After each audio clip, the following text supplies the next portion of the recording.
Esse é o Ancapsu e nós vamos falar agora dos infiltrados que o Alexandre de Moraes usou para pegar informações sobre o pessoal do 8 de janeiro. Olha que coisa, né? Eu venho alertando já há algum tempo, tanto do meu Discord quanto aqui em vídeos que eu faço, né, para vocês prestarem atenção nesse tipo de coisa, né? Evidentemente que tem infiltrados, você pode ter certeza que qualquer grupo que você participa tem gente infiltrada ali sabendo coisas, né? Veja, esses infiltrados que eles estão se referindo aqui não é aquela teoria, que tem gente que tem uma teoria de que quem quebrou as coisas no 8 de janeiro foram infiltrados na manifestação, pessoas que não eram da direita infiltraram. Não, esses infiltrados que eles estão falando aqui são pessoas que se infiltram em grupos de WhatsApp e Telegram e coisa e tal. Isso existe mesmo. Tomem cuidado em grupos privados. Por mais que seja um grupo privado, vai ter gente ouvindo ali, vai ter gente pronta para pegar as informações do pessoal que está lá. E nesse caso aqui foi usado para o mal. Por quê? Porque em tese não é crime nenhum. Mesmo você emitir uma opinião que seja ruim num chat, num WhatsApp, num grupo de WhatsApp, isso não é golpe, isso não é nada. Eles querem simplesmente proibir as pessoas de criticar o STF. Um absurdo esses infiltrados aqui. Vamos entender essa história. Essa notícia foi sugerida por Ninfeta Libertária, Peter Nunca Descansa e várias outras pessoas. Obrigado aí ao pessoal que sugeriu notícias lá no nosso site, no visãolibertaria.com. E obrigado a você que está assistindo o nosso vídeo. Se você gosta do nosso conteúdo, por favor, deixe o seu like, se inscreva aqui no canal, né? Pois bem, Alexandre de Moraes teria recorrido a infiltrados para obter os dados, segundo uma ONG, né? A ONG é a Civilization Works.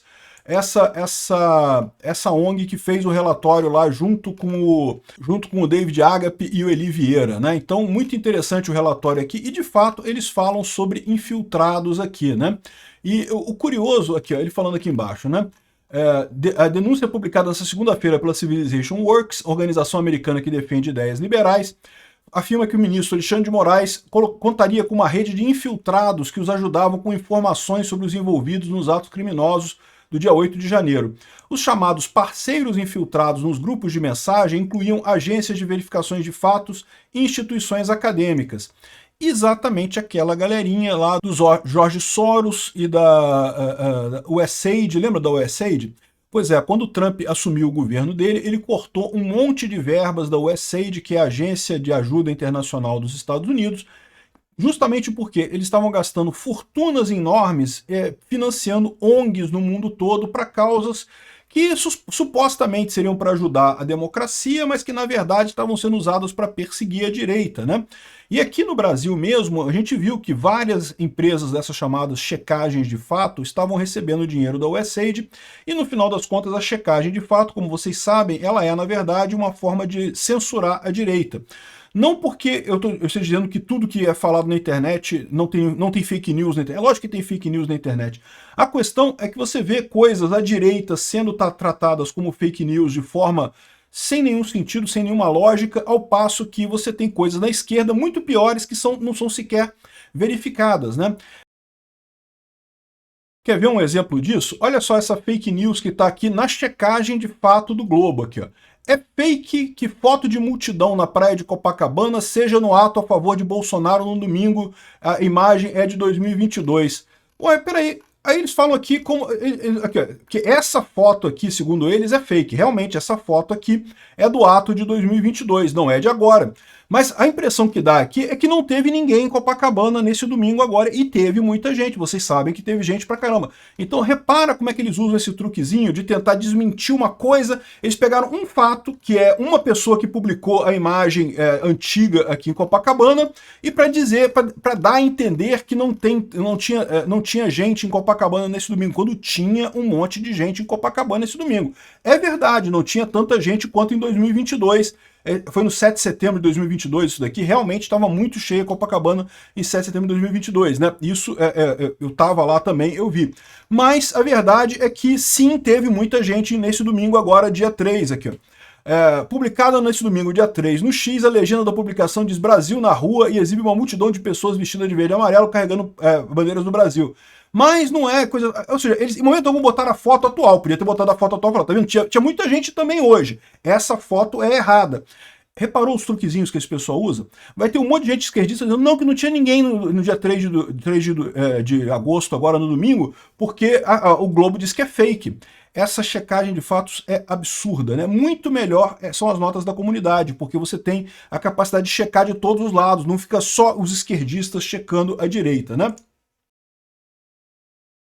Mas esse pessoal que recebe dinheiro dessas ONGs todas, por isso que estão muito bem, ganham muito dinheiro com isso, foram usados, entraram nos grupos de bolsonaristas e do pessoal da direita, e eu tenho certeza que no meu Discord deve ter infiltrado lá também, tem infiltrado em tudo quanto é lugar, meu amigo.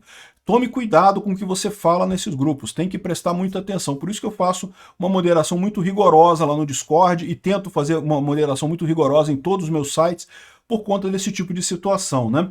Não é incomum entrar um infiltrado desse em grupos como anarcocapitalismo. A esquerda adora dizer que anarcocapitalismo é igual a nazismo, fascismo e coisa e tal, o que não é, né? Aí o que eles fazem? Eles entram como infiltrados com uma conta, aí botam um monte de mensagem lá de viva o nazismo, não sei o que lá e coisa e tal, e depois uma outra conta deles de infiltrado tira um print e fala, aí tá vendo? Olha só o que tinha lá no blog de não sei quem. Isso, evidentemente, é um absurdo, né? Isso é falho. Você tem que fazer a moderação sempre desse tipo de coisa, mas é um truque que eles usam nessa história toda aí, né? Então aqui, ó, mas nesse caso aqui é ainda pior. Por quê? Porque essas agências foram usadas para um processo investigativo que colocou pessoas na cadeia. Então, de novo, é um fato ainda mais grave. Ao terceirizar parte dos processos de inteligência para indivíduos sem responsabilidade pública, sem mandato judicial e sem supervisão legal, a mais alta corte do Brasil obscureceu a fronteira entre o dever institucional e a aplicação política. Não tinha mandatos, não tinha transparência, apenas um círculo fechado de colaboradores leais, alimentando uma máquina judicial com dados coletados fora dos livros, né? Tá aqui, ó, o momento em que eles colocam aqui, ó, a parte dos infiltrados. Na última década, grupos da esquerda realizaram dezenas de invasões e atos de depredação contra prédios públicos, muitas vezes deixando um rastro de destruição, mas raramente enfrentaram acusações coletivas ou duras sentenças como agora proferidas contra os réus de 8 de janeiro. Na repercussão atual, as autoridades chegaram a recrutar colaboradores externos, ativistas políticos, universidades e agências de checagem de fato, para se infiltrarem em grupos de bate-papos privados ou descobrir postagens incriminatórias. O próprio Moraes autorizou essas ações por meio de e-mails enviados da sua conta pessoal, contornando todos os canais institucionais. Ou seja, o Moraes mandou esse e-mail para as agências, e aí fica a dica, porque eu não sei que tipo de ferramenta de e-mail que ele mandou, mas dependendo da ferramenta de e-mail que ele mandou, os Estados Unidos têm um registro, o Google tem um registro dessas coisas todas, isso pode ser obtido lá nos Estados Unidos, na investigação lá. Enviamos as conversas vazadas e registros oficiais a juristas para identificar possíveis ilegalidades e avaliar se ações eram compatíveis com a Constituição e o devido processo legal, e unanimemente disseram que ultrapassaram os limites constitucionais. Ou seja, você delegar para esses grupos fazerem esse tipo de coisa, evidentemente fere a capacidade de investigação que é exclusiva da PF. A PF e o Ministério Público são os órgãos no Brasil que têm autorização para investigar.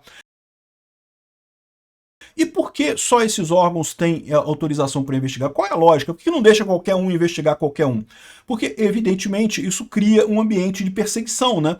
Você vai começar a ter grupos que vão começar a investigar os vizinhos, investigar outras pessoas, e isso pode levar a perseguições terríveis. Isso já aconteceu em regimes ditatoriais, isso acontece na Venezuela, com grupos leais ao Maduro investigando vizinhos, investigando pessoas da família, investigando outras turmas.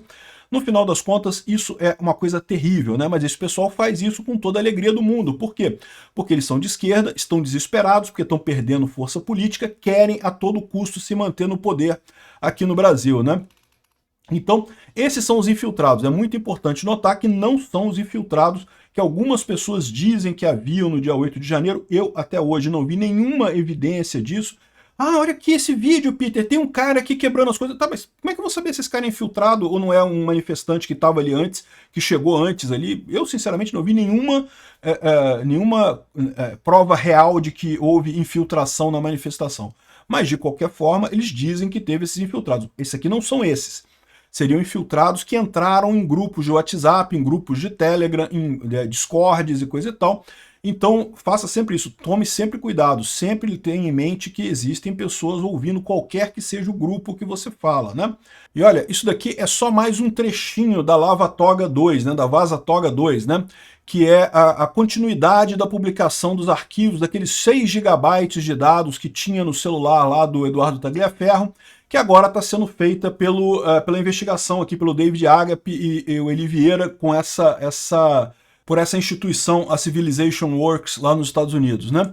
Então, ou seja, isso aqui é a continuidade da coisa. Olha que coisa curiosa. A gente vai ter muito vídeo sobre isso ainda, tá? E, inclusive, eu acho muito importante a gente falar sobre a Vaza Toga 2, porque é lógico que a prisão do Bolsonaro ontem foi uma tentativa do Alexandre de Moraes de abafar essa coisa toda. Então, a gente não pode deixar abafar essa coisa toda. Temos que continuar falando disso, né? Então, essa questão dos infiltrados é uma, a gente vai fazer mais vídeos sobre isso. Agora, uma coisa que chama atenção. Ele está publicando aqui a continuação da Vaza Toga, aquela mesma que foi revelada pelo Glenn Greenwald e o Fábio Serapião na Folha de São Paulo e que depois de algumas reportagens simplesmente parou.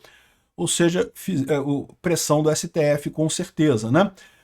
Esses documentos que ninguém quis publicar, eu ofereci a diversos grandes veículos de imprensa, todos recusaram. Alguns elogiaram o trabalho, reconheceram a importância, mas disseram que era perigoso demais publicar esse tipo de coisa. Ou seja, é o que prova que no Brasil nós já estamos sob um período de censura. Os jornais já não se sentem confortáveis de publicar isso, porque sabem que o Alexandre de Moraes vai perseguir as pessoas, vai haver represálias às pessoas que estão envolvidas nesse tipo de coisa, né?